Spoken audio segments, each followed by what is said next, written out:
Okay, so this is the week that we talk about antibiotic therapy. This is always a week that everybody wants to talk about, I guess, because antibiotics are so commonly used in primary care, and there's so many different ones. And if you precept with three different people, you'll see three different choices in terms of antibiotics. That's exactly because there are so many different options, and with rare exception, there's one or two exceptions, but most of the time there's just several different options that are appropriate for an infection. It's not like there's one right answer and every other answer is wrong.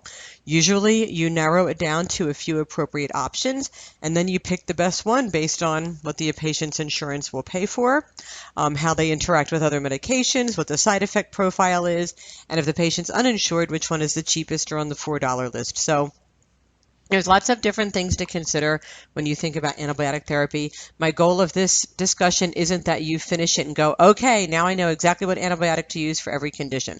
My goal is that you understand how they work, how we evaluate them, and how you can then determine which ones are appropriate for any given circumstance, and then you just choose the one that fits the patient best.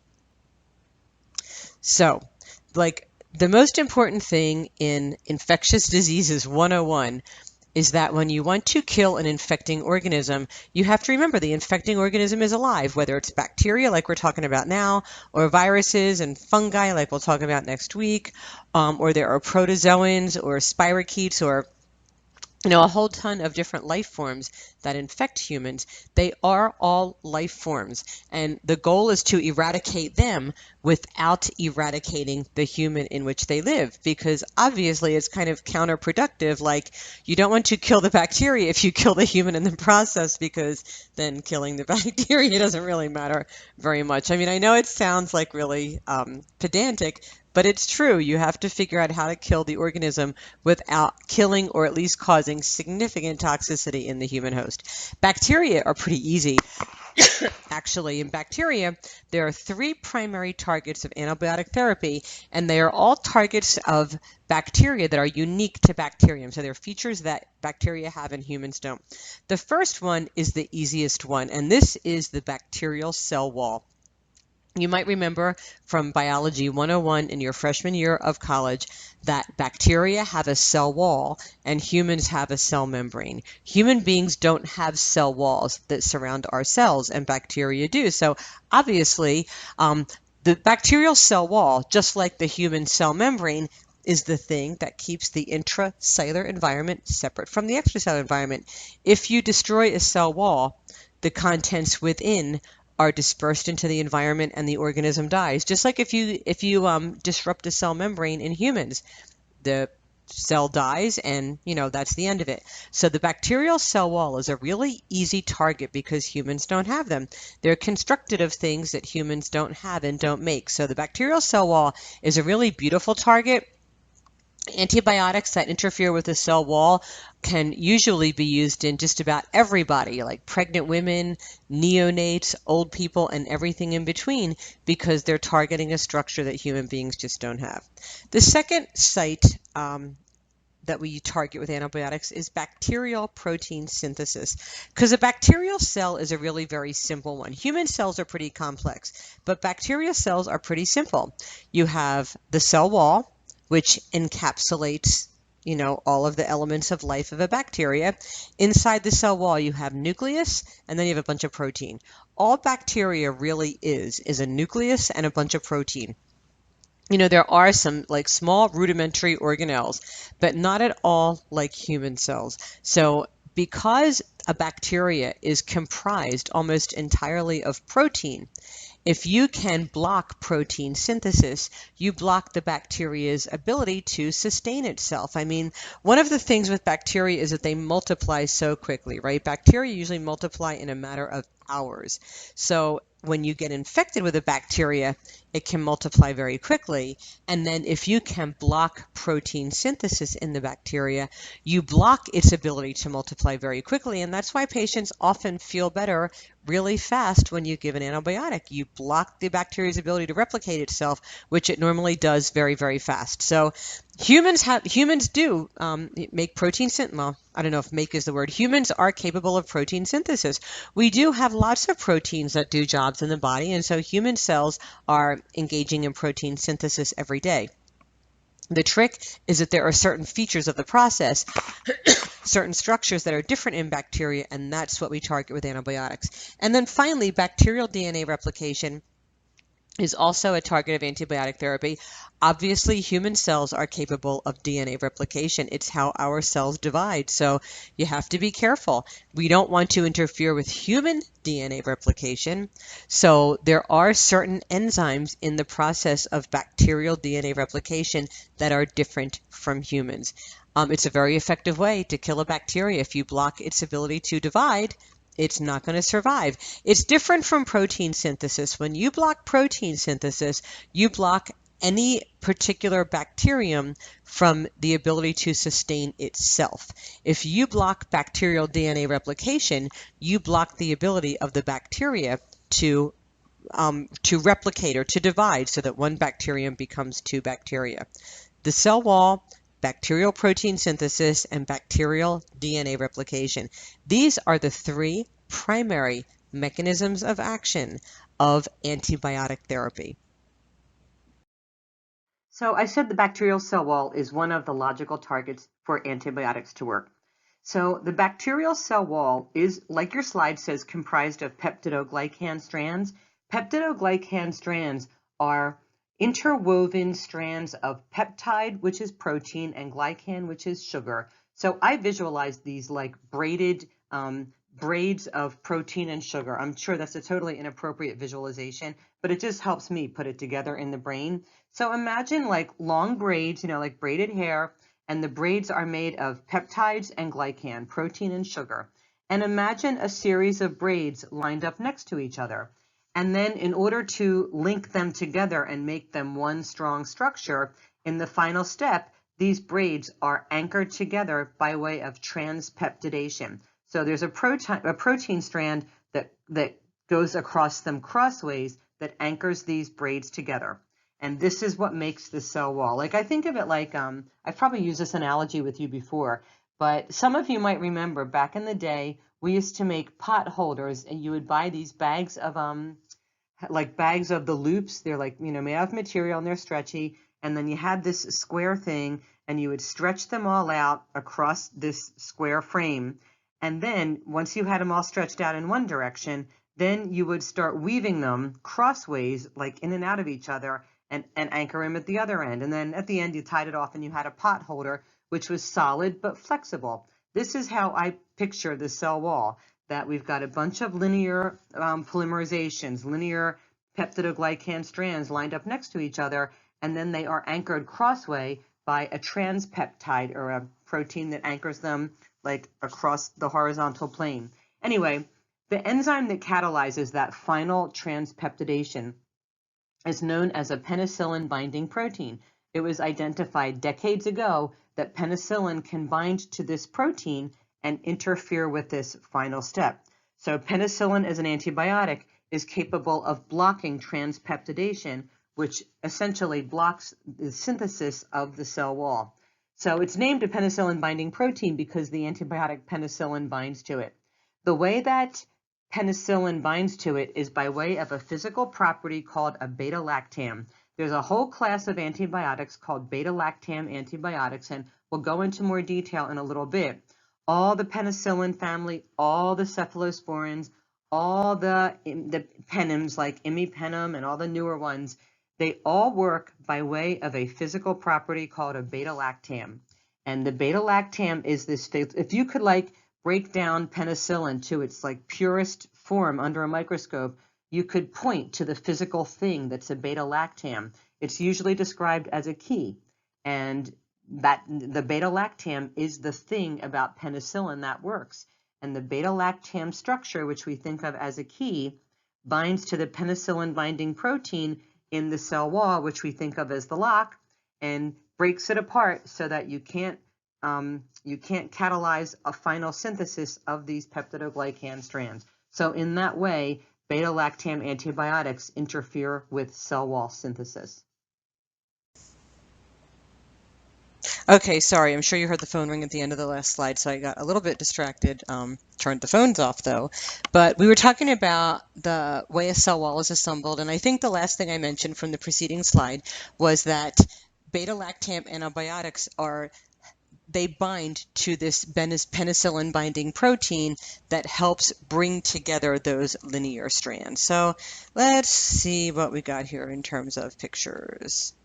This isn't the one that illustrates it the best, but this is just in general the bacterial cell wall. And again, remember that there are two general types of bacteria. There are gram-positive and gram-negative, and they are gram-positive or gram-negative based upon how the cell wall picks up the gram stain or whether it picks it up or not.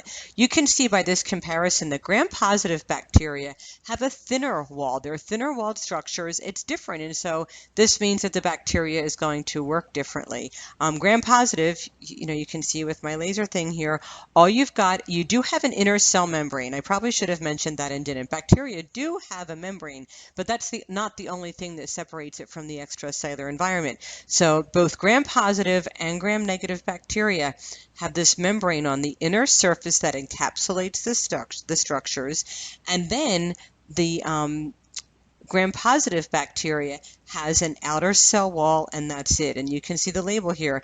These are those peptidoglycan strands. This picks up this, I guess what's a green stain, and that is your peptidoglycan stranded cell wall. Gram-negative bacteria, on the other hand, they're more complex. They have the inner membrane, and then they have that peptidoglycan wall. The wall itself is thinner, but it is surrounded on either side by a periplasmic space, and then the outermost structure is an outer membrane. So gram-negative, the cell wall can't pick up the stain because there is an outer membrane in the way. There is still a wall that separates intracellular from extracellular environment, and because it's the wall that bacteria have and human cells don't, that is the thing that we target. But you do have more to go through here to a bacterial cell wall on the gram-negative side. Okay, here's a better picture of these linear peptidoglycan strands. So this purple thing that looks like a tube is actually, it doesn't look like a braid here, it just looks like a tube. But these are your peptidoglycan strands. So you've got them lined up next to each other, and then they are anchored by these transpeptide chains, these transpeptide crosslinks. And it's the transpeptidation that is inhibited by a beta-lactam antibiotic. Beta-lactam antibiotics have a structure, a physical property called a beta-lactam, which binds to a penicillin binding protein that is somewhere in this peptide chain. This peptide chain is made of proteins, and again, it's peptide, tetrapeptide, because it's 4 peptides, but it is still a transpeptide chain linking together these carbohydrate backbones. So anyways, you get the idea. I'm sure if I just stop talking, it'll probably be better. This is the cell wall. This is the way it's structured. In this cross-linked bridge is a protein that binds very readily to beta-lactams. And here is the actual beta-lactam. I know that at least up until this point I've been kind of using the words penicillins and beta-lactams interchangeably. It's because the penicillin antibiotics were the first beta-lactam antibiotics. Again, beta-lactam just refers to the physical property on the antibiotic or embedded in the antibiotic that can bind to a protein in that transpeptide chain. So this is the mechanical structure of penicillin. If you could blow it up and look at it under a microscope, you would see that you have all of these elements that are bound together by bonds. And one of the aspects is the beta-lactam ring.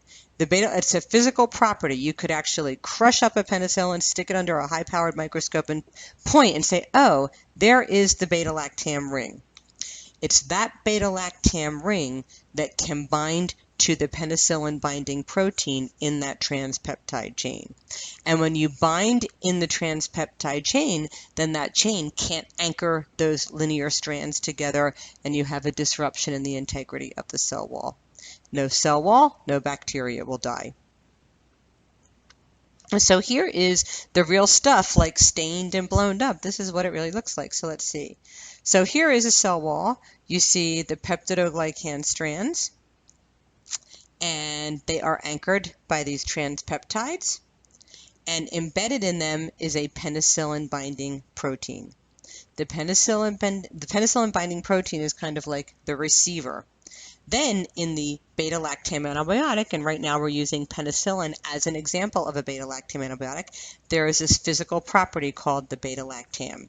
And the beta-lactam in the antibiotic will bind to the penicillin binding protein in that peptide strand and keep these peptide strands from being bound together via transpeptidation. And then so you do not have a functional cell wall, and the bacteria will. So that's how beta-lactam antibiotics work. In the family of beta-lactam antibiotics, we have all of the penicillins, and there are several generations of penicillins. There are narrow spectrum, there are broad spectrum, there are extended spectrum. There's a ton of penicillins. All penicillins are beta-lactam antibiotics. Then we have the cephalosporin family, and there are now, I believe, 5 generations of cephalosporins. They also are all beta-lactam antibiotics. Primaxin, those of you that work in critical care units might be familiar with Primaxin. It's a very broad spectrum. It's probably the broadest of broad beta-lactams. We often use it for people with sepsis when you just don't know what you're trying to kill, but whatever it is, you got to kill it before the patient expires. Primaxin is very broad. It is a beta-lactam. And then Azactam is a beta-lactam antibiotic that is very narrow spectrum for gram-negative organisms. And there are a few other outliers, but these are the primary beta-lactam antibiotics. So when we refer to beta-lactams, we're referring to antibiotics that work by way of the beta-lactam structure, which binds to the penicillin binding protein. And you may hear penicillins, cephalosporins, Primaxin, or Azactam, all referred to as beta-lactams because they all work that way. So that's how the antibiotics work. And they kill bacteria.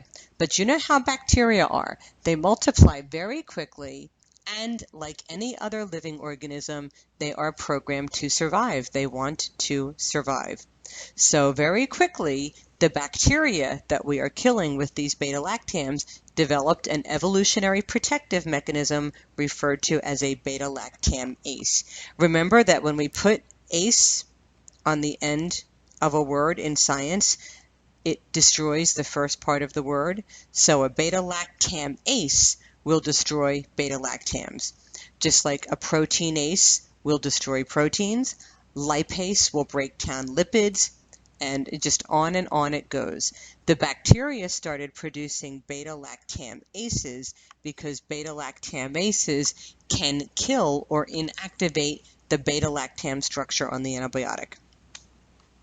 If you have a patient with an infection with a bacteria and you give the patient a beta-lactam antibiotic, if that bacteria that the patient has can produce beta-lactamases, then the beta-lactamase will inactivate the beta-lactam structure on the antibiotic. The antibiotic will not work. It'll be ineffective. The patient will be resistant to it. And that's it. Patient will expire or maybe just stay sick. The antibiotic is rendered ineffective in the setting of beta-lactamases. When this happens, the patient is resistant to the antibiotic. The antibiotic is said to be beta-lactamase sensitive. Now that's one of those lines that everybody will nod their head and get confused by it. So I just want to take a minute to clear this up, because remember, the goal at this level is that you really understand what we're talking about.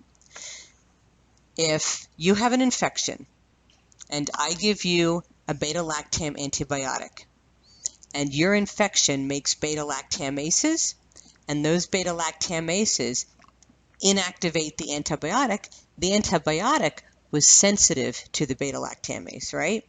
Because the beta-lactamase did stuff to it. It was sensitive to it. The patient, however, is resistant to the antibiotic because the antibiotic won't work, because it was inactivated by the beta-lactamases. If you're struggling with that, take a few minutes to replay it over, listen to it again, or whatever. You do want to understand the difference between being resistant to something and being sensitive to it.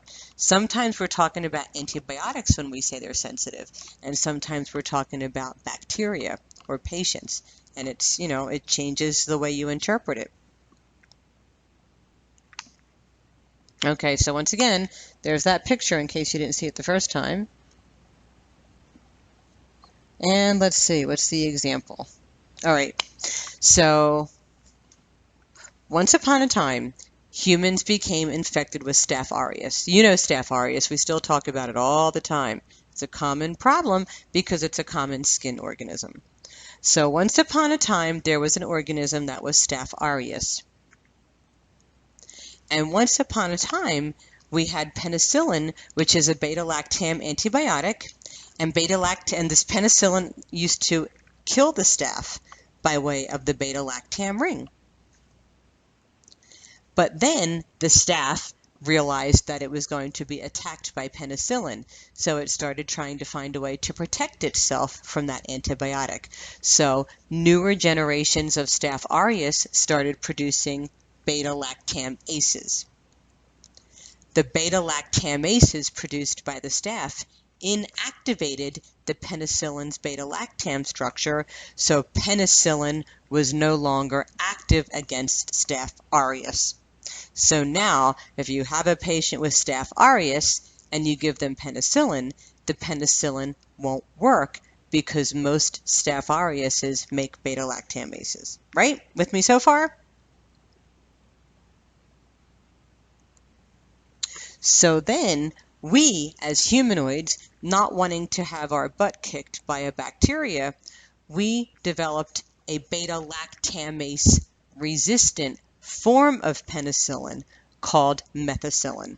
In other words, some brilliant scientist said, hey, I should be able to outsmart this bacterial enzyme beta-lactamase.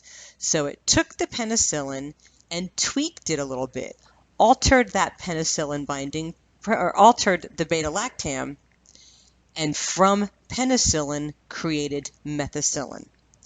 Now, methicillin is resistant to beta-lactamases. So for a while, the methicillin was effective against beta-lactamase producing staph. So if you had a patient who had staph, and that staph produced beta-lactamases, you no longer gave penicillin, but you could give methicillin. The methicillin was able to destroy the Staph aureus.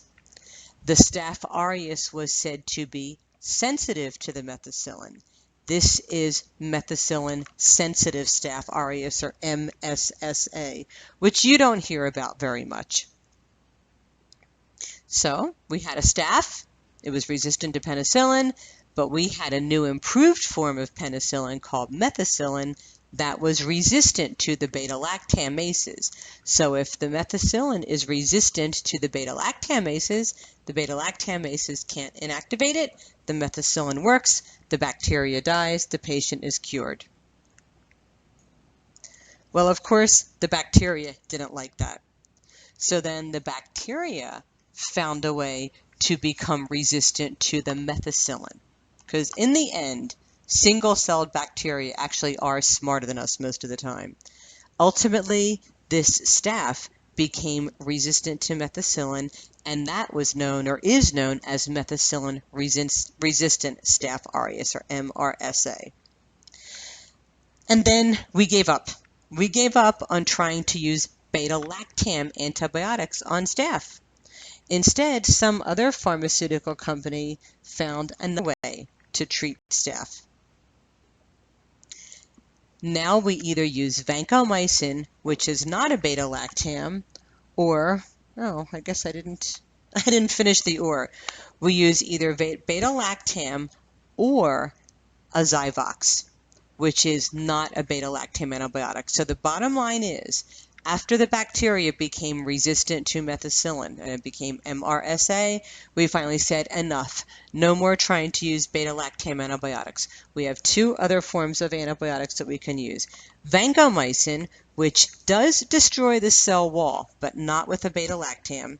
It does not block transpeptidation like your slide says. It blocks linear polymerization of the strands. The important thing is Vanco does not have a beta-lactam. It doesn't work by way of beta-lactams, so beta-lactamases can't destroy it. It's like, let's see if I can come up with one of those analogies that never works. say you're trying to get through the door. Say the bacteria is trying to get through the door. Somebody's trying to get through the door that doesn't belong there.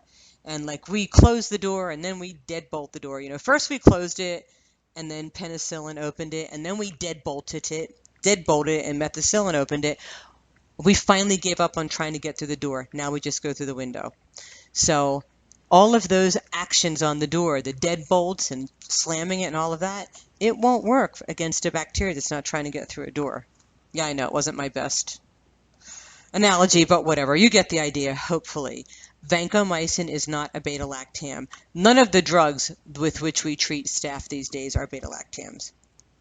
Vanco, as you know, is very narrow spectrum for staph. It really doesn't work against anything else with the possible exception of C. diff. But other than that, Vanco is really for MRSA.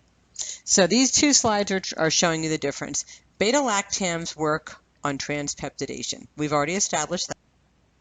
Vanco works by blocking the linear polymerization. Remember I said that I always visualize these long strands as a braid because they're peptidoglycan strands. You have peptides and then you have glycans and they sort of weave together and form a braid, and then these braids are anchored. Well, the beta-lactams interfere with the anchors. Vancomycin interferes with the braiding process. Either way, you don't get a cell wall. Now, of course, there is more to the story. We do have forms of staph now that are vanco-resistant, and then that just stinks. Then that's what we made Zyvox for, which is a different type of antibiotic, and we'll talk about that in a few minutes. So with beta-lactam antibiotics, these were one of the very first kinds of antibiotics that we had to do the job. They're a really important piece of our antibiotic weaponry. They are very commonly used. There are some conditions that respond better to beta-lactams than anything else. Sometimes they really are the drug of choice. So the considerations with beta-lactams are, when you're trying to decide if a beta-lactam is appropriate or not, the first question is, does the bacteria have a cell wall? The overwhelming majority do. There are a few that don't. There are a few bacteria that are actually structurally more like a protozoan, that they don't really have a cell wall. They have more of a membranous structure. Some examples that you will encounter on a regular basis are Chlamydia pneumoniae, which is not like chlamydia that you think of in the reproductive tract. That's Chlamydia trachomatis, which, by the way, also doesn't have a cell wall.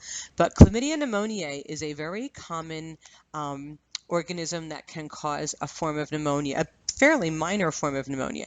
M. pneumoniae and C. pneumoniae are two very small bacteria that don't have cell walls. And then another bacteria that doesn't have a cell wall is Legionella, like Legionnaire's pneumonia. So there are bacteria that you will encounter on a regular basis that do not have cell walls. Obviously, if the bacteria doesn't have a cell wall, a drug that inhibits cell wall synthesis is not going to work. Doesn't matter. You can have the most powerful, strongest, kick-ass beta-lactam like Primaxin, which you can give to dying people and it will heal them. But if the bacteria doesn't have a cell wall, beta-lactams won't work because beta-lactams destroy the cell wall. So that's one question. And then the other question that you need to ask yourself is the bacteria a beta-lactamase producer? If we know that the bacteria we're going after has a high incidence of beta-lactamase production, like staph, for instance, that really influences our decision making. Sometimes we know, sometimes we can safely assume that the bacteria is a beta-lactamase producer. Sometimes we assume that it's not. And sometimes we don't know, and then we just have to do a risk-benefit analysis, because always when you're treating bacterial infection, you really do want to have like the closest linkage between, the closest match between the type of bacteria and the type of antibiotic. We have narrow spectrum antibiotics, which are very narrow spectrum to a specific thing. And then we have broad spectrum antibiotics, which cover many things. We don't want to just give everybody broad spectrum antibiotics. The more you use an antibiotic, the more resistance will develop to it, and then eventually the stuff won't work anymore. So if we know specifically the bug that we're treating, and there's a narrow spectrum antibiotic that will treat it, that's of course the one that we want to use. So that's why these questions matter. These questions do matter. These are the questions that like infectious disease people ask. You don't always see people paying attention to this when they're prescribing, and it's not like the patient immediately expires if you give them the antibiotic that's not the best choice. But what can either happen is they won't get better from the antibiotic. They might just get better because their immune system finally deals with it.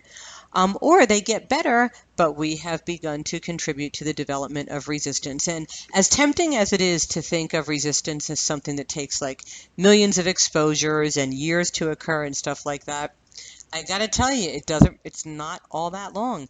I remember when I was first practicing, ciprofloxacin was considered a really powerful antibiotic for urinary tract infection.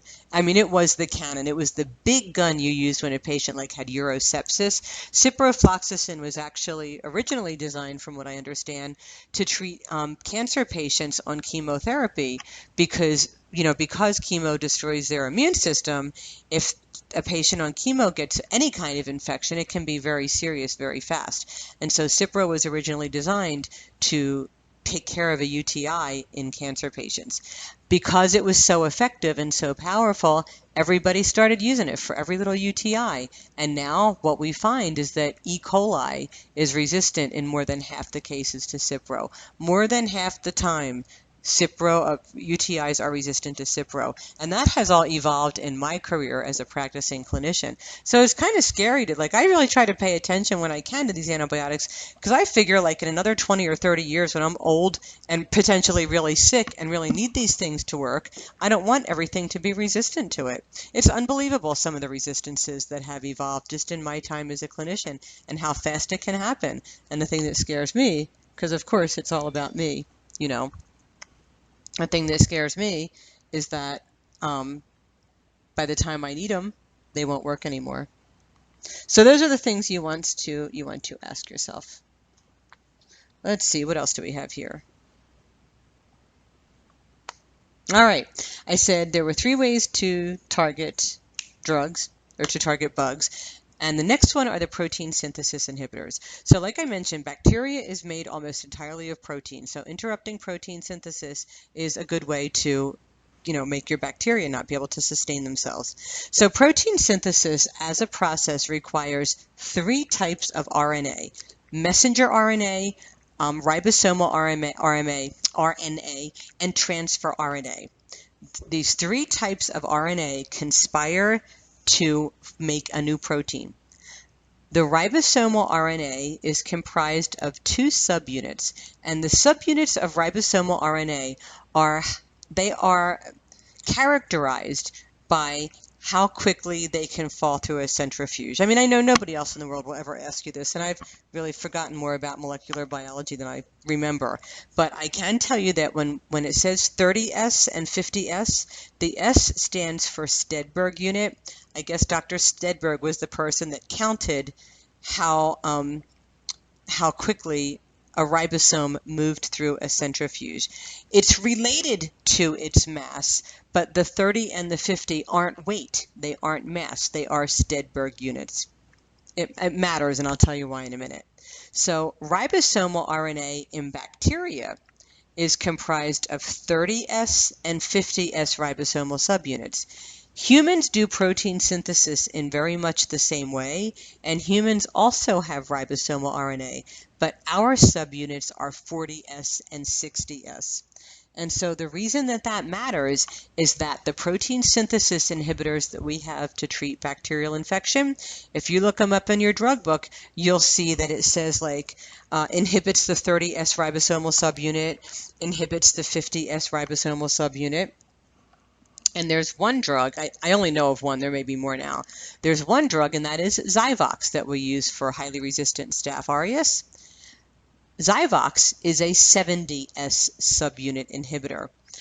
When 30 and 50 come together as one unit, like they do at the beginning of protein synthesis, they merge and create a 70S ribosomal subunit. In humans, we have 40S's and 60S's, that will merge to form an 80S ribosomal subunit. So what's significant then is that if you have a drug that binds to the 30S or the 50S or the 70S ribosomal subunit, it won't interfere with human protein synthesis because that's not the Stedberg units of human RNA. So there's actually a couple of videos, I think, linked in your reading this week that shows you the process of protein synthesis in real time. But I also have a few pictures here. You know, it's not critical that you be able to recite the tenets of molecular biology backwards and forwards. I just want you to get how the drugs work. So, protein synthesis, remember, is the process whereby the cell copies the code that is contained in the DNA. The DNA is the master, the DNA is the original, and the DNA is wrapped up in a Watson-Crick double helix and stored in the nucleus of a cell. And then when you need to make a new protein to do whatever that cell does, the DNA unwinds, the two strands temporarily separate, you make a single-stranded copy of the code in the DNA, and those strands go off to form a protein. The DNA, comes back together, winds up, and goes back in the nucleus. So in order to make a protein, this process of unwinding and copying happens several times because you need all these types of RNA: messenger RNA, ribosomal RNA, and transfer RNA. So what happens is you copy the appropriate area of code from the DNA, the single-stranded RNA goes off to form the protein, and the DNA folds back up. You have three types of RNA that work together to make a protein. The messenger RNA, that's what this is. It's just a single strand that's stretched out, sort of like, a template. And if you could look at this single strand under the microscope, you'd see all the little bases there. A, U, G, G, U, A, G, C, that's the other one. They're all like, all these single strands are lined up here. That's messenger RNA. The first thing that happens in protein synthesis is messenger RNA stretches out. This like signals that the process will begin. Then other RNA that was copied is your ribosomal RNA, and it folds up into these spherical structures. These are all just RNA folded up. If you unfolded these and stuck them under a microscope, you'd see A, U, G, C, all over the place. They fold up into their little spheres, and if you drop this sphere into a centrifuge, it'll drop at, probably 30S, and the big one is the 50S. To make a protein, first you stretch out your messenger RNA, then your two ribosomal RNAs line up and anchor together on this messenger RNA. You've got your 30S and your 50S subunit. When they come together and form the initiator complex, which is the 70S ribosomal subunit, then the transfer RNAs, which are all these little hooks, they're just RNA. They're a bunch of bases lined up. The transfer RNA carry over proteins and line them up, and you start building your new protein. And this is the process, like color stained in real time. Like this is actual protein synthesis, a snapshot of it blown up and magnified by 1,000,000 times and put under a microscope. Here's your messenger RNA. It stretched out. That signaled the beginning of the process. Once your messenger RNA stretched out, your ribosomal RNAs came and lined up on the messenger RNA and united to form the initiator complex.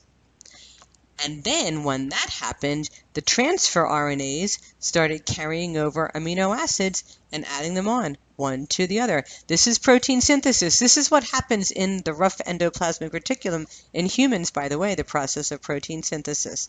You just line up all your little RNAs and start building a protein until a stop code is reached, and then it stops. And then that immature protein breaks off, goes over to the Golgi apparatus where it gets modified and edited and matured, and then you've got a new protein. So this is just the same thing. Another look at it. Messenger RNA is stretched out. The ribosomal RNAs line up on it, and transfer RNAs start bringing over amino acids. And you build up those amino acids, and pretty soon your link of amino acids down here at the bottom forms a protein. Eventually this will stop. The new protein will break off. It'll go over to the Golgi where it is processed and edited and matured. Once this breaks off, everything else falls apart, gets recycled, and the process will start all over again. And here it is again in real time, and I think your video might show it's really kind of cool the way it happens. Like, this is the real stuff, just stained and blown up a million times. Messenger RNA right here, stretched out.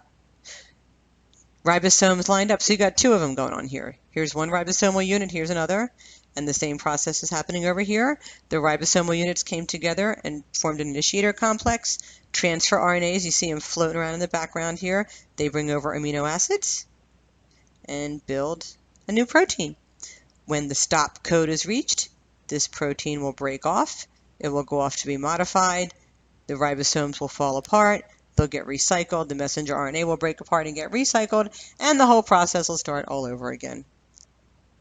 And that is protein synthesis, and that is like 95% of a bacteria, just a bunch of protein constantly replenishing itself.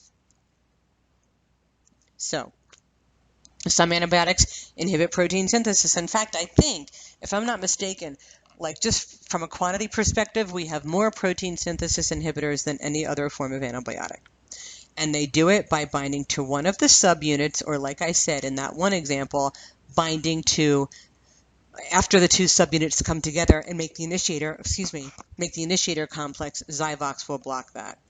Either way, they bind to a subunit and interfere with protein.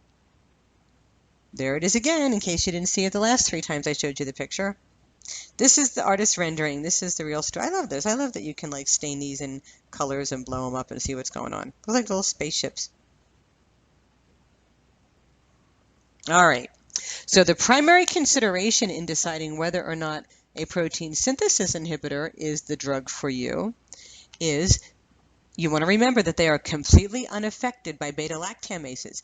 They don't work by way of beta-lactamase. So a bug can produce all of the beta-lactams in the world. These drugs are completely unaffected by that. Again, it's like beta-lactams are trying to close the door. Protein synthesis inhibitors come in through the window. So you can totally use them effectively when beta-lactamase is a problem. The downside, if it's the downside, it usually isn't, but the one thing to consider is that protein synthesis is an intracellular event. The antibiotic has to get into the cell to be able to interfere with protein synthesis. And sometimes that's not so easy to do, because remember when we looked at the cell membrane, when we looked at the structure of the cell wall, particularly in the case of gram-negative organisms, that barrier is pretty distinct, right? First you have, in gram-negatives, first you have an outer membrane, and then you have a periplasmic space, and then you have the cell wall, and then you have another periplasmic space, then an inner membrane, and when you get through all that, you're inside the cell.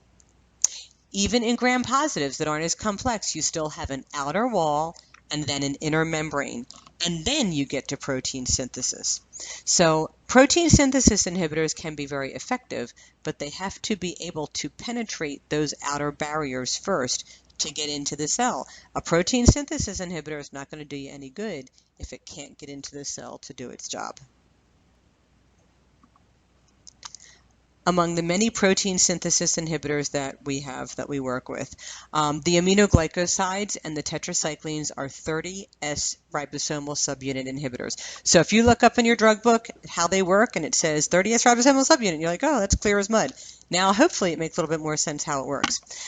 The aminoglycosides, which are very powerful antibiotics, this is like amikacin, streptomycin, gentamicin. These are very powerful, but they are relatively fat insoluble. They can't penetrate the cell wall and the bacterial membranes on their own. They need a separate transport mechanism to gain entry into the cell. Once they get into the cell, they are very effective, but aminoglycosides need help getting there. That's why you'll never see an aminoglycoside being given by itself. You'll always see aminoglycosides ordered with another antibiotic. Tetracyclines also bind the 30S ribosomal subunit. These also are not particularly awesome at getting through a cell wall on their own. You see these used most often. I mean, they can. They have some entry, unlike aminoglycosides. But you see tetracyclines most often used not for traditional bacteria with cell walls, but more for the atypical stuff like rickettsial disease. Like rickettsia aren't bacteria, and they don't have a cell wall. They're rickettsial. Lyme disease, for example, tetracyclines are a popular drug for that. Chlamydia, and I mean the kind of chlamydia that you get in the genitourinary tract. I mean, you get chlamydia anywhere, but we think of it as a genitourinary infection. Chlamydia is a protozoan. It's not a bacteria. It doesn't have a cell wall. So tetracyclines are effective for it. Spirochetes like syphilis, again, it's not a bacteria. It's a spirochete. And mycoplasma like Mycoplasma pneumonia. These are all organisms that we typically lump into the spectrum of bacterial infection. Mostly we lump them that way because antibiotics will treat it. But it's these tetracyclines, these protein synthesis inhibitors, they're more effective in those bacteria where they don't have to penetrate a traditional cell wall. Those medications that block the 50S ribosomal subunit that you would be familiar with, probably the ones you're most familiar with are the macrolides, right? I mean, if you've had a URI, somebody somewhere gave you a Z-Pak for it, especially if you like Z-Paks. Macrolides also include clarithromycin, which is Biaxin, and erythromycin. These drugs are 50S ribosomal subunit inhibitors, so they are excellent in blocking protein synthesis. They're a very appropriate treatment for certain infections. And we'll talk about putting them together more specifically toward the end of the discussion, but this is how they work. They bind the 50S ribosomal subunit. Clindamycin is a drug that's kind of gotten a bad rap because we tend to think of it as causing C. diff, but it doesn't really anymore. Oh, excuse me. You guys are keeping me up. Sorry. No, you're not keeping me up. Clindamycin was very popular for GI infection, for bacterial infection of the gut. And so it's a fairly broad spectrum antibiotic, and you would give it to people, and sometimes they would get C. diff, because you know C. diff is a consequence of suppression of good bacteria and overgrowth of the C. diff. Any broad-spectrum antibiotic can do that to you. Clindamycin is one of many broad-spectrum antibiotics, but the reason clindamycin kind of got this reputation is because clindamycin is it was given to people preferentially that had a sick gut anyway. So if you already have a sick gut and then we start messing around with the flora in it, the next thing you know, like C. diff just isn't too far off into the horizon. So those are your beta-lactams and your protein synthesis inhibitors. Okay, so the final way to assault to kill bacteria is to interfere with the way that it makes new bacteria, the way that it replicates. Remember that bacteria replicate in a matter of hours, so DNA replication is really pretty fast. And the last way to interfere with this process is by way of DNA synthesis inhibitors. This is unlike the process we talked about a few minutes ago, where we're talking about protein synthesis, where a single cell is making a copy of a code from a DNA master to RNA copies in order to make protein to sustain the same bacteria. DNA synthesis is when the DNA separates to make two new sets of DNA to make daughter cells so the bacteria can actually multiply. There are not a lot of antibiotics that work that way, but the ones that do are pretty powerful. So let's see what the slide says. The final way to inhibit bacterial synthesis growth is to inhibit DNA. If bacteria can't make new DNA, new daughter cells can't be formed. There are two primary types of antibiotics that work this way. Those that you would know as trimethoprim sulfamethoxazole, most commonly marketed as either Bactrim or Septra, and also the fluoroquinolone class of antibiotics work this way as well. So this is just a brief reminder of the process of DNA replication. So, again, the master plan for the genetic code is contained in the DNA. The DNA is a double-stranded Watson-Crick double helix. This is the original DNA. It is made of base pairs. You have 4 bases, C, T, G, and A, and they pair off to make a double-stranded helix in DNA. When it's time to replicate the DNA, a series of enzymes stimulates and maintains this, and there are dozens of enzymes that do it. And they separate the two strands of the original DNA, referred to as the parent strands. These strands will separate, and then other enzymes trigger the synthesis of a new matching strand for each of the parent strands. And then you ultimately wind up with two new sets of DNA, two daughter bacteria. And this is how the stuff replicates. And again, bacteria do it very quickly. It's why you can get exposed to a bacteria, become infected, and within 12 hours be very, very sick. This multiplies very quickly, and that's how it sustains and spreads. So obviously, if you can interfere with this, you're going to shut down this infection pretty quickly. Okay, so trimethoprim sulfamethoxazole, like I said, aka Bactrim and Septra. The way that this works, because these are fairly old antibiotics, the way that these work is by interfering with folate synthesis. So in order for, and I can't back up, darn it, I wish I could, but I can't back up the slides, but you can back up the slides if you want to and look at the picture. Remember, the parent DNA has to unwind, and then you have to make a new matching strand for each parent strand. So you have to be able to incorporate bases. You have to bring in bases to synthesize the matching strand. The bases A, T, G, and C, which makes the base pairs of DNA. So if you need bases to make new DNA. And in order to synthesize bases, you need folate. That's what this diagram is showing you. In order to synthesize new DNA, which is the end product, right? You have to be able to make you have to make a base. And this is the base synthesis pathway, and you can see that you need folate. Without folate, you can't complete this pathway. So the difference between humans and bacteria is that humans don't have a folate synthesis pathway. Humans have to ingest folate. Folate is an essential amino acid. We have to eat it. It's a big part of legumes. It's in green leafy vegetables. It's really hard not to eat enough folate. You have to have like a really bad diet to not eat enough folate. If your diet is really poor, like you're an alcoholic, or if you are on medication that interferes with the absorption of folate from your food, or if you are at particularly high risk for DNA problems, like if you are pregnant and there is a risk of spina bifida in the fetus. These are all people that we administer folate to. We give them folic acid. This is ingested folate. One way or another, we have to ingest folate because we can't synthesize it. Bacteria, on the other hand, can synthesize their own folate. Bacteria make folate via the para-aminobutyric acid pathway. So obviously bacteria don't eat folate, they synthesize it. So if we want to decrease the ability of DNA to replicate by way of decreasing the synthesis of new bases so that you can't make matching strands for the DNA, then one of the things that we can do is interfere with the para-aminobutyric acid pathway.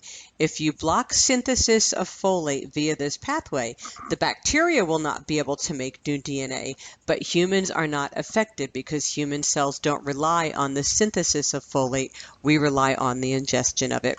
So this slide shows you pretty cleanly how sulfamethoxazole, which is a sulfonamide, and trimethoprim, which is a trimethoprim, they interfere, they block the para-aminobutyric acid pathway in two different spots to ultimately interfere with folic acid synthesis. Makes sense, right? So you're hurting the bacterial DNA replication without hurting the human. The fluoroquinolones, which are more common, well, I don't know if they're more commonly used, they're certainly more broadly used. Bactrim is pretty much mostly for UTI. Occasionally we use it for acne, and occasionally we will use it for skin abscesses, but that's pretty much Bactrim's claim to fame. Whereas the fluoroquinolones are pretty widely used for any variety of urinary, respiratory, and skin and soft tissue infections. The fluoroquinolones work differently. They interfere with DNA replication by preventing the unwinding of that parent DNA. Again, remember that in order to replicate the DNA, the first thing that happened is that the Watson-Crick's double helix of the bacterial DNA has to unwind. And of course, there's a whole series of enzymes that facilitates this unwinding. One of them is called DNA gyrase, and it is actually responsible for unwinding bacterial DNA. The fluoroquinolones are DNA gyrase inhibitors, and thankfully DNA gyrase is different, or I'm sorry, bacterial DNA gyrase is different than human DNA gyrase. So you can give fluoroquinolones, interfere with bacterial DNA unwinding without interfering with the humans. So this is just a different perspective on what we've already seen. The double-stranded double helix, like it doesn't go up any further here, but if you could go further up before gyrase comes along, this would be the classic, double-stranded DNA. And then DNA gyrase comes along and causes it to unwind. So it's not twisted up anymore. It's like unwinding a ladder. And your base pairs are anchored together by these cross beams on the ladder. There's a whole ton of other enzymes involved here. Helicase keeps it open and separates it, and then DNA polymerase and RNA polymerase comes along and makes the matching strand. DNA ligase comes along and anchors them on the lagging strand. But what we're most interested in is that the fluoroquinolones are DNA gyrase inhibitors. You can't unwind the bacterial DNA without it. And here we have the pictures blown up and stained so you can see what's going on. And you can see how it's supposed to be a double-stranded Watson-Crick's double helix, and then DNA gyrase comes along and facilitates unwinding so that the stuff can separate. Ooh, here comes some fluoroquinolones on the scene to prevent unwinding. If you prevent unwinding, the things can't replicate. And that's the end of DNA replication. So it's really pretty straightforward. Again, like I said at the very beginning of the discussion, the purpose of antibiotics, or any antimicrobial, in this case antibiotics, is to find a way to kill off or prevent survival of the bacteria without preventing survival of the human host. And in bacteria, there are three general mechanisms of action. Those that inhibit the cell wall, which are mostly beta-lactam antibiotics. We do have vancomycin, which is a very specific and very narrow spectrum used to inhibit linear polymerization of those peptidoglycan strands. We have protein synthesis inhibitors, which block the bacteria's ability to sustain itself, since bacteria is almost exclusively made of protein. And then we have the DNA inhibitors, which inhibit the replication of one bacteria into its two daughter cells. That's what we got, and they each have their own considerations. So how do we put this all together clinically? I forget. Okay. Empiric selection. So in primary care, most of the time we don't have cultures. Sometimes you do, but most times you will not. Most of the time in primary care, we don't have a culture. So we select antibiotics empirically, which means we know which bacteria are most likely to be in any given body part, and we know which antibiotics are best suited to that bacteria. So we choose the antibiotic based on the bacteria that's likely to be there. We can make certain expectations in the otherwise healthy patient. If the patient's not otherwise healthy, or there are some other considerations, then of course that changes everything. But generally speaking, if you go to somebody in primary care for a UTI or a respiratory infection or an abscess or a cellulitis or conjunctivitis or like any other itis, any other infection, diverticulitis, pick your itis. You're 9 times out of 10, we're not going to do a culture. Sometimes we will do strep throat cultures in primary care, and the efficacies for that are really up for grabs. But we certainly can't do cultures for pneumonia. We may do a urine culture for a UTI, but we're almost always going to send the patient out of the office with an antibiotic before that culture is available. In 99 out of 100 worlds, we are choosing our antibiotics empirically. And most of the time, the patient is otherwise healthy, and that can, give us some guidance in our choices. So I think there's a few examples here.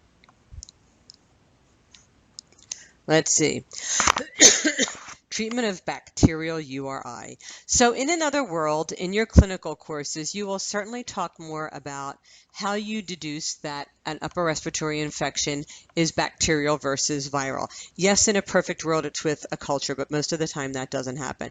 There are certain clinical signs and symptoms. There are certain clinical findings that can really move us in the direction of thinking that something is viral or bacterial. And in your clinical courses and in your clinical rotations, you should get some guidance that way. In the otherwise healthy patient, most upper respiratory infections are not bacterial. Most of the time they're viral and just treated symptomatically.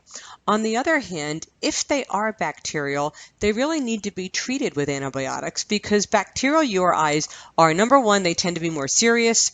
They tend to cause more morbidity, more illness. And in some cases, they can produce some very serious consequences. Bacterial sinusitis, for instance, it's true. 98% of the patients who come to you thinking that they have sinusitis, like half of them won't really have sinusitis, and those that do have sinusitis, it'll probably just be allergic sinusitis or viral sinusitis. But the 1 or 2% that does have bacterial sinusitis, this needs to be treated with antibiotics because the risk of it extending to orbital cellulitis or even meningitis, especially in someone who's got any risk factors for immune compromise, this is very significant. I wish I had thought to insert the pictures here. I have some pictures of a patient who actually had to have half of his face dissected away because of a sinusitis that just didn't get treated properly and caused skin necrosis. So, you could go a whole career and never see that. But man, if you miss it once, it's going to totally suck for you and your patient. So yes, most of the time URI is not bacterial, but when it is bacterial, we want to treat it properly. Pharyngitis. Most of the time will be viral. Most of the time it'll be nasopharyngitis, a viral URI. But there are people who get bacterial pharyngitis. Certainly children are more prone to strep pharyngitis because of the difference in the structure of their eustachian tube.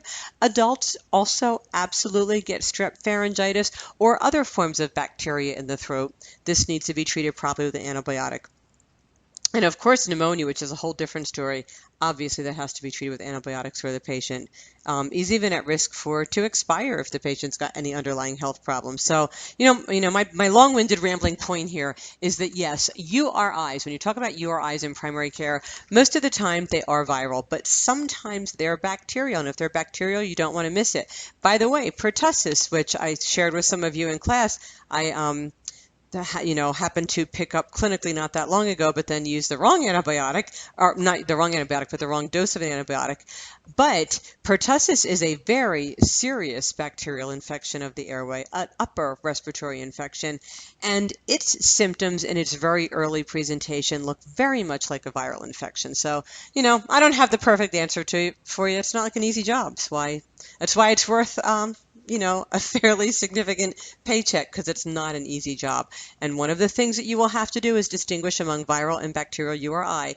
And one of the challenges that you'll have for yourself is to not fall in a rut. And after 5 years or 10 years, don't be so quick to just assume it's viral, or don't be so quick to just throw in antibiotics to get the patient out of the exam room because you got 4 other people waiting for you. Like, one of the challenges is every day to give every patient that level of attention and try and distinguish if this is the common viral URI or a common or less common bacterial URI. If it's bacterial, if you deduce that it's bacterial, and again, you usually don't have a culture for this, then you've got to think about the bugs that you need to cover. So this slide tells you that in primary care, in the otherwise healthy patient, if you presume a bacterial upper respiratory infection, the bacteria that you need to consider are Streptococcus pneumoniae, Haemophilus influenza, and Moraxella catarrhalis. And again, I keep throwing out this disclaimer, I know, but it's because I'm having trouble finding the line here. I'm really not trying to do the job of your clinical courses, but I just would like to give this some clinical relevance. These are the 3 most common bacteria. Actually, strep pneumonia is the most common one. H. flu is second, and Moraxella catarrhalis is a distant third. But in the otherwise immunocompetent and otherwise healthy patient, these are the 3 organisms that you need to consider. So strep pneumonia is gram-positive. The other 2 are gram-negative. So always, once you determine that you really believe this is a bacterial URI, Absent a culture, you need to cover strep pneumoniae, Haemophilus influenza, and Moraxella catarrhalis, or at least consider them. So you've got to cover both gram-positives and gram-negatives. The last bullet point on this screen tells you that almost 1/2 of Haemophilus influenza and virtually all of Moraxella catarrhalis bacteria are beta-lactamase producers. So your considerations for covering a viral URI are that strep pneumoniae, well, let's see. Okay, let me not get ahead of the slides here. If you want to treat a bacterial URI, yes, empirically, you have to cover gram-positives, which is strep pneumoniae, gram-negatives, which is H. flu and Moraxella, and consider beta-lactamase producers because almost half of your H. flu and virtually all of your MCAT are going to be beta-lactamase producers. So you got a lot to cover. Streptococcus pneumoniae. This is the most common organism in the head and neck. This is the most common in the otherwise healthy patient. It is also the least likely to resolve spontaneously and the one that makes people the sickest. Therefore, it is your primary treatment target. If you are going to cover, if you presume somebody has a bacterial URI, so you deduce that they need an antibiotics, you must cover strep. It's really malpractice not to, because it's most common, it's least likely to resolve spontaneously, and it is the one that makes people the sickest. Also, strep has a way of migrating out of the airway and migrating to other parts of the body. It can go to the heart and give you rheumatic heart disease and valvular disease. It can go to the kidneys and give you glomerulonephritis. So if you are presuming a bacterial infection in the airway, you need to treat it properly, not just to heal the pharyngitis, but to eradicate this strep so that it doesn't go on to cause valvular disease and doesn't go on to cause renal failure, glomerulonephritis and renal dysfunction. So strep pneumoniae is number one. Must cover it. I also mentioned once or twice about H. flu and MCAT. These are secondary treatment targets. They have a tendency to, well, we got more slides about it. Haemophilus influenza, your handout doesn't say this, but H. flu is more likely to resolve spontaneously, therefore it is less critical to cover, where you must cover strep. If you miss H. flu, you hope not to, but if you miss H. flu, the patient will probably survive. Haemophilus influenza is more common in smokers, like your handout says, so if you're treating people for a bacterial URI and that patient smokes, then it becomes more imperative to cover Haemophilus influenza. And again, almost half of them are beta-lactamase producers, and so a typical beta-lactam will not be effective almost half the time. So you have to ask yourself when you're choosing antibiotics, how likely is it that the patient has H. flu? And how likely is it that I have to cover everything or they're really not going to do well? Moraxella catarrhalis, much less common. It doesn't occur very often at all. It is a distant third. They are virtually all beta-lactamase producers, but they're not there very often. So if the patient is otherwise healthy and has an intact immune system, it is probably not critical that you cover Moraxella catarrhalis because it's probably not the problem, and even if it is the problem, an intact immune system will probably neutralize it. On the other hand, if the patient is immune compromised or has other chronicities or in any way is at high risk for poor outcomes, then it becomes much more imperative to cover Moraxella catarrhalis, and therefore much more important to cover all of your beta-lactamase producers. That was bacterial URI. Oh, again, I wish I could back up. If you backed up to the last slide, you'll see that at the top of the slide it says treatment of bacterial upper respiratory infection, URI. And so, again, just to recap while I transition to this slide, bacterial URIs are usually strep. H. flu is the number 2 likely organism and more common in smokers. MCAT is a very distant third. Half of the H flu and all of the MCAT are beta-lactamase producers, so if you really feel like you have to cover them, you'll want to cover beta-lactamase producers as well. What is the clinical significance of this? Well, if like somebody just like say, I don't know, a 10-year-old rolls into your office and you really believe the kid has bacterial pharyngitis, it's probably strep. So the most compelling thing to cover is strep pneumoniae. Is the 10-year-old a smoker? We hope not. So it's significantly less likely that it's Haemophilus influenza, and it's really unlikely that it's Moraxella catarrhalis. So when you ask yourself what you have to cover here, what you have to cover is strep. If you can cover H flu, okay, it might be that, but it's probably not. And it's really probably not Moraxella catarrhalis. As it happens, most of the antibiotics that we have are broad spectrum enough that you can cover strep and cover H flu and even cover beta-lactamase producers if you think you have to. The reason that you will see amoxicillin, for instance, very commonly used in kids with strep throat, it's a combination of appropriate coverage and practical application. Amoxicillin will cover strep. It will cover the half of H flus that don't make beta-lactamase. Now, amoxicillin alone will not cover beta-lactamase producers. Amoxicillin is beta-lactamase sensitive. But in your average garden variety 5 or 10-year-old, strep is probably the organism. H flu is much less likely, and if it occurs, it's more likely to heal spontaneously. So covering H flu isn't as imperative. So you give the amoxicillin, it'll cover strep, it'll cover half the H flu. It won't cover MCAT because it doesn't cover the beta-lactamase producers, but in a 5 or 10-year-old, honestly, beta-lactamase producing H flu and MCAT are really unlikely. Right? Now, if it's a kid with chronic illness, a kid with immune compromise, well, then the risk for poor outcomes if you miss a beta-lactamase producer becomes very significant. If the kid has impaired immune function, it's much less likely to heal on its own. So now we really want to cover not only strep, but H flu and the beta-lactamase producers and Moraxella catarrhalis. So now you don't want to just give amoxicillin, you want to give amoxicillin with a beta-lactamase inhibitor like clavulanic acid, which is administered as augmentin. So the otherwise healthy 5 or 10-year-old with no other medical problems, you will very commonly see given amoxicillin. The 5 or 10-year-old with any other medical problems or immune compromise or frequent pharyngitis, you'll see them given augmentin. Augmentin covers the rest of the H flus and all of the MCATs. So I hope that makes sense. I mean, it's just a way to start the discussion. It's just a beginning of how you make this analysis. That's an upper respiratory infection. Now we're talking about treatment of community-acquired pneumonia. So this is lower respiratory infection. The organisms that infect the lower airways are a little bit different than the organisms that affect the upper airways. Now, in the lung, the bugs we need to consider are strep pneumoniae, Haemophilus influenza. I'm going to sneeze. Bless me, I'll just talk about your eyes, I guess.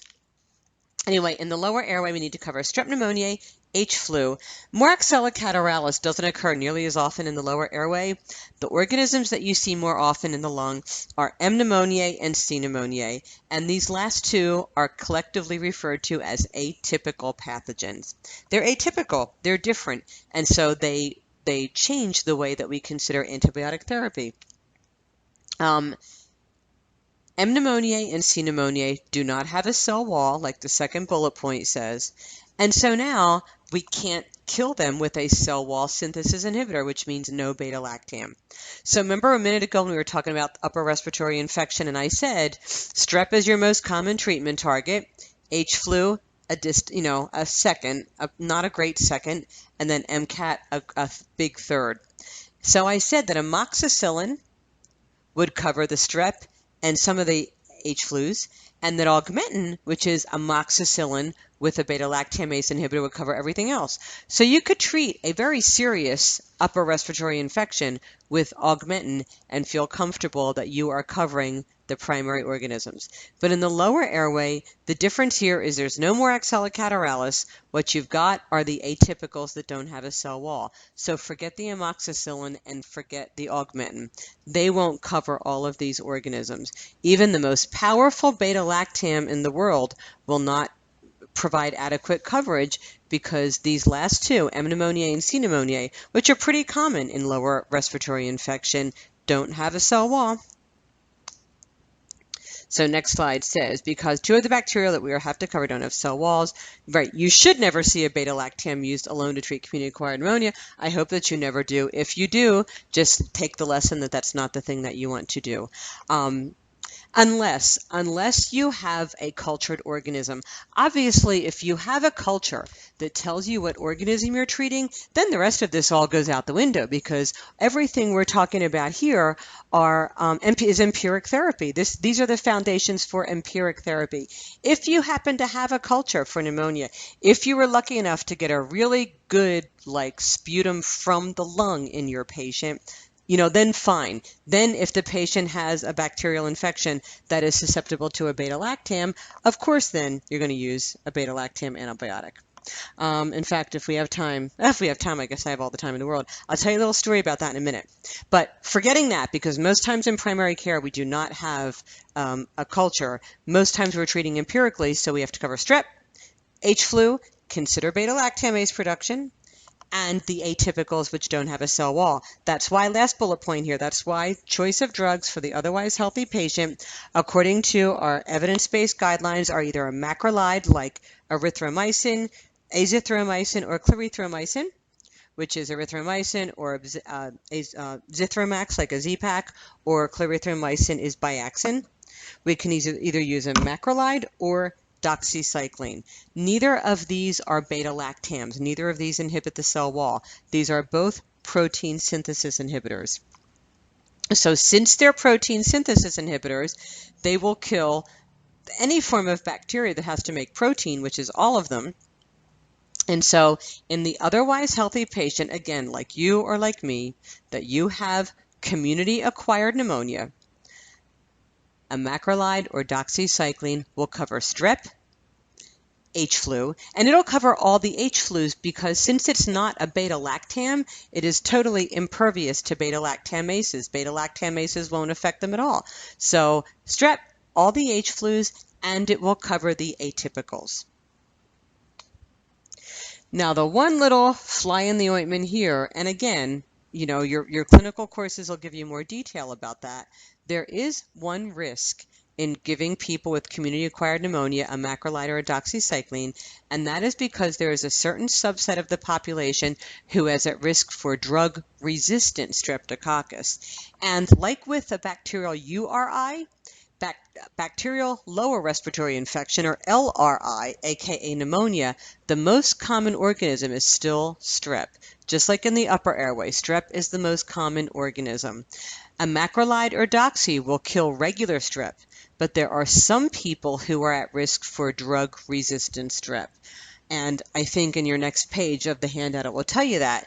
But people who are at risk for drug-resistant strep, a macrolide or doxycycline won't cover that. Then we have to manage them a little bit differently. As it happens, the best drugs for drug-resistant strep is a high-dose beta-lactam, which is great because we can give a high-dose beta-lactam, but that beta-lactam won't cover the atypicals. And so if you have someone that has pneumonia and you are concerned about risk for drug-resistant strep, now you have to cover drug-resistant strep and H-flu and beta-lactamase producers and the atypicals. And so it just makes some differences in your choices. If you give a high-dose beta-lactam for drug-resistant strep, we have to give a second drug to cover the atypicals because atypicals don't have a cell wall and beta-lactams can't affect them. So we put all of this together, and actually, lucky you, just last month in October of 2019, we had a new guideline published for the treatment of community-acquired pneumonia. This is 12 years later. The last guideline we had was dated 2007. We've been waiting forever for new guidelines to come out, and last month, October of 2019, it did. And so this is a joint guideline published by the Infectious Disease Society of America and the American Thoracic Society, and it is the newest guideline for treatment of community-acquired pneumonia. And honestly, in terms of which antibiotics we use, it hasn't really changed a whole lot. It's become a little bit more concise, but this is what it tells us.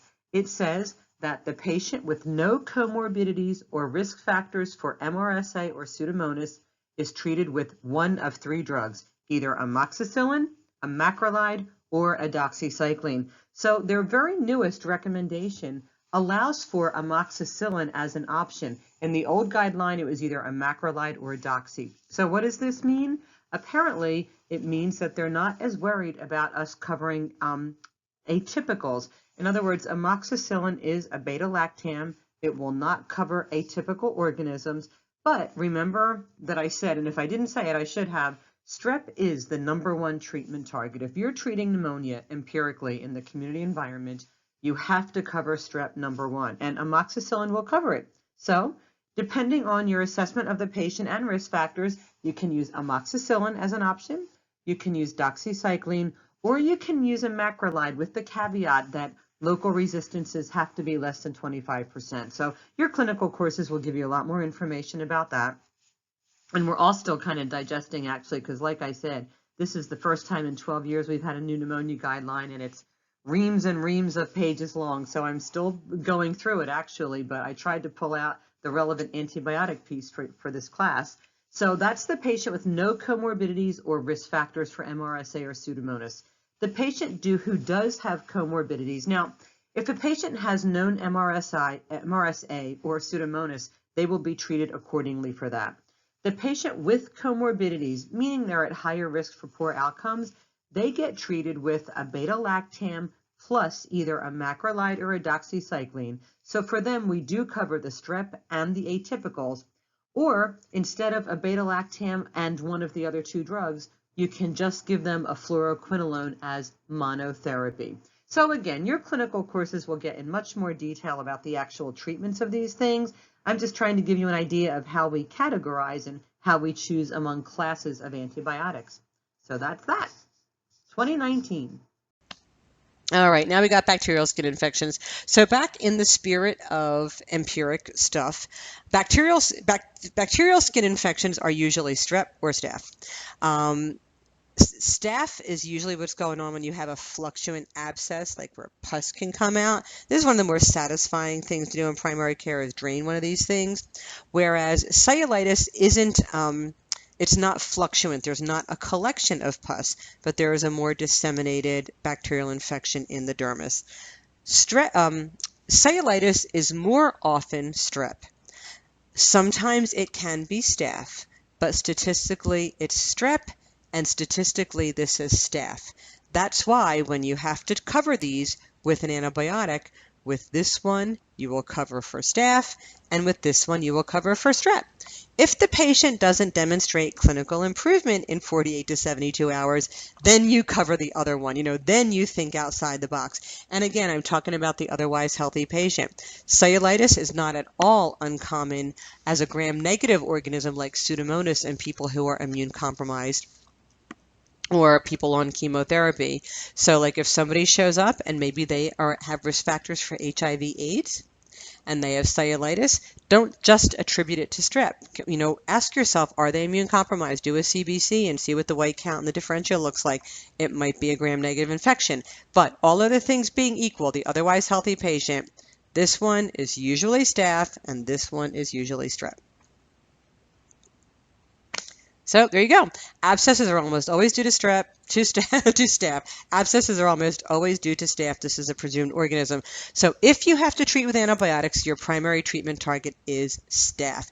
Keeping in mind that the most important thing to do, I thought your handout would say it, but it doesn't. Most important thing to do with an abscess is drain it. You must drain it. You need to anesthetize it if you can, and then stick a big old number 11 blade in there and open that thing up and drain it out. There's lots of awesome YouTube videos to show you how this is done. But abscesses must be drained. That is the primary treatment, is adequate drainage and irrigation of the abscess. The only times that you need to use antibiotics with the abscess is if the patient has signs of systemic infection like a fever or an elevated, like a shift to the left, an elevated white blood cell differential, like if their total white blood cell count is elevated appreciably, or their neutrophil count is elevated, or if on physical exam there is a lot of proximal tracking or streaking. Like a little abscess is one thing. But an abscess where the redness is tracking up, like, toward the body of the patient, like up the arm or up the leg or whatever, then you have to cover with antibiotics. So always, always IND. Whatever anybody ever tells you in your clinical rotations, it's always supposed to be IND'd. You will see people not drain small abscesses. You should drain them.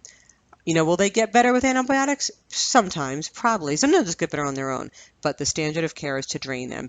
If you think there is disseminated infection as evidenced by fever or all the things I just said, then you want to cover staph with antibiotics. So these are your options. The CDC has a publication on abscess treatment and the treatment of MSSA and MRSA. And remember a little while ago we talked about the differences between MSSA and MRSA. Most Staph aureus in the community is just generally regarded as methicillin resistant, so we cover MRSA. For less severe, like less serious abscesses in the otherwise healthy patient, if you think you need an antibiotic, Bactrim or clindamycin are the ones to use. Those are the first choices. You will see people sometimes not use antibiotics at all, and that's very appropriate. Sometimes you'll see them add Bactrim and add rifampin to it, but the standard of care is Bactrim double strength or clindamycin. If you have people who are sicker, maybe have more serious systemic symptoms like, significant fever, or they're immune compromised, say from IV drug abuse or debilitated cachectic, stuff like that. Or if they have recurrent staph, or they have staph that has disseminated, like not just the abscess, but it's to, a visceral organ or something, those are the people for whom Zyvox or IV Vanco is indicated. But it's because you want to cover staph. Cellulitis, on the other hand, the primary treatment target is strep. So when you're treating this empirically, the appropriate drug choices are those that are better suited to strep, which Bactrim and Clinda would be okay, honestly. But Bactrim and Zyvox and Vanco are not anti-strep drugs. They're anti-staph drugs. When you are targeting strep, penicillin, dicloxacillin, which is a methicillin-sensitive, form, or maybe I didn't mention that, but dicloxacillin is the oral version of methicillin, basically. If the patient is penicillin allergic, you can give erythromycin. That covers strep. Some of the first-generation cephalosporins will cover strep. You need to look it up. And for that matter, some of the broader cephalosporins, like Rosefin, will also cover strep. And the fluoroquinolones are not typically your first choice, but they are an option. And then finally, the last slide we have about empiric coverage are the urinary tract infections. And again, you know that the most common organism for a UTI is E. coli. And so that's what we're covering when we don't know. And the standard of care is Bactrim, sulfamethoxazole trimethoprim, for uncomplicated UTI, like a woman of childbearing age with an uncomplicated UTI. The drug of choice is Bactrim DS, 1 tablet POTID or BID. It has excellent coverage for E. coli.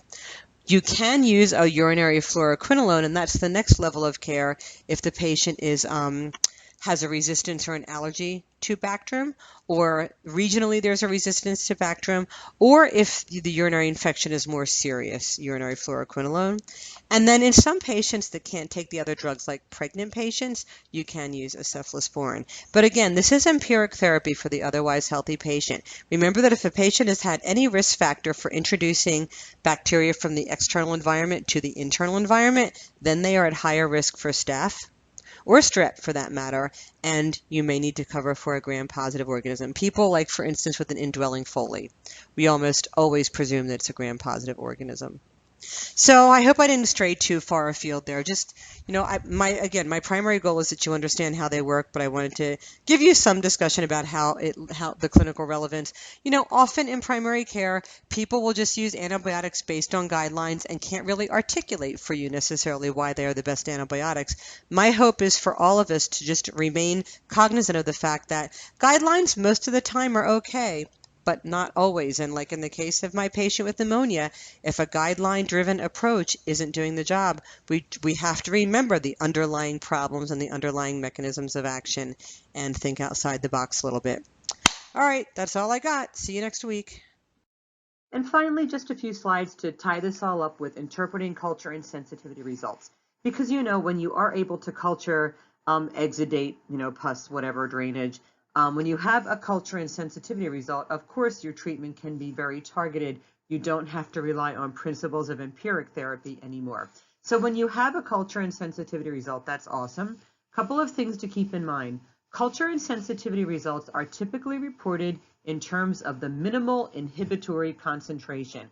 This means what is the smallest amount or the minimal amount of drug that was necessary to inhibit replication of the bug. So obviously the higher the value, the higher the minimal inhibitory concentration, the more antibiotic you needed to suppress bacterial growth. And so that's not going to be as desirable an antibiotic. You want to use an antibiotic with a low minimal inhibitory concentration. That means a low dose does a good job at inhibiting bacterial replication. MICs are interpreted both qualitatively and quantitatively. So you will get a number, you will get an actual value of the minimal inhibitory concentration. That's the quantitative number, obviously. And then it will give you a qualitative impression, how you can interpret it. So bugs will be reported as sensitive to the antibiotic, resistant to the antibiotic, intermediate or indeterminately resistant. Sometimes the interpretation is sensitive dose dependent, so that the bug will be sensitive to an antibiotic depending on the dose. And then finally, sometimes you get no interpretation. So let's take a look at an example. All right, so let's look at an example here. Let me just make sure I don't have anybody's name on this. I know it's several years old now, but it's a good example. So no names. Okay, so here we've got a wound culture from somebody's foot, and there's two organisms growing here. So you can see across the top, the two organisms are Strep agalactiae and Proteus vulgaris. And minimal inhibitory concentrations and the qualitative interpretation for both are shown here. So the MIC is the numerical value in mics per ml. That's the quantitative interpretation. And then you see in INT, interpretation, and you see S's and R's and I's in that vertical column, and that's your qualitative interpretation. So obviously not every bug was tested against every organism. So it looks like here, the first one, the strep, was evaluated with ceftriaxone, clindamycin, erythromycin, penicillin, tetracycline, and vanco. And then the Proteus vulgaris was tested against almost everything. And you can see how it shakes out here. So let's look at the first one. You've got ceftriaxone, the sensitivity of the strep to ceftriaxone. The minimal inhibitory concentration is less than or equal to 0.25 mics per ml. So this is interpreted as sensitive. This organism is sensitive to that antibiotic because the bacterial replication is inhibited with less than or equal to 0.25 mics per ml. Clindamycin, it's very sensitive. It is inhibited at less than or equal to 0.06 mics per ml. Notice that the strep organism is resistant to erythromycin because it takes more than 0.5 mic to inhibit it. Same thing with tetracycline, more than 4 mics to inhibit it. So you can see what's going on here. You use those numbers to interpret sensitivity and resistance. I will point out that the numbers are not like the same scale, like 0.5 is not sensitive to everything, or like everything's not sensitive at 0.5 or everything's not resistant. It really depends on the antibiotic. The Proteus vulgaris, let's see, The minimal inhibitory concentrations here, like look at the ampicillin, greater than 16. The cefazolin is greater than 16. So these are considered resistant. It takes more than 16 mics to inhibit this Proteus organism, whereas cefepime and ceftazidime, the organism is inhibited at equal to or less than 4 mics for cefepime and less than 1 mic for ceftazidime. So I hope that gives you, I don't want to read every one to you, but I hope that gives you some idea. We get a reported inhibitory concentration, and then we get a qualitative interpretation. So that's what we look at. So like in this case, actually, I'm looking to see if anything is effective, like one drug is effective against both organisms, and I actually don't see it. So you would have to use a polypharmacy, right? Multiple antibiotic therapy here. So anyway, that's all I know about that.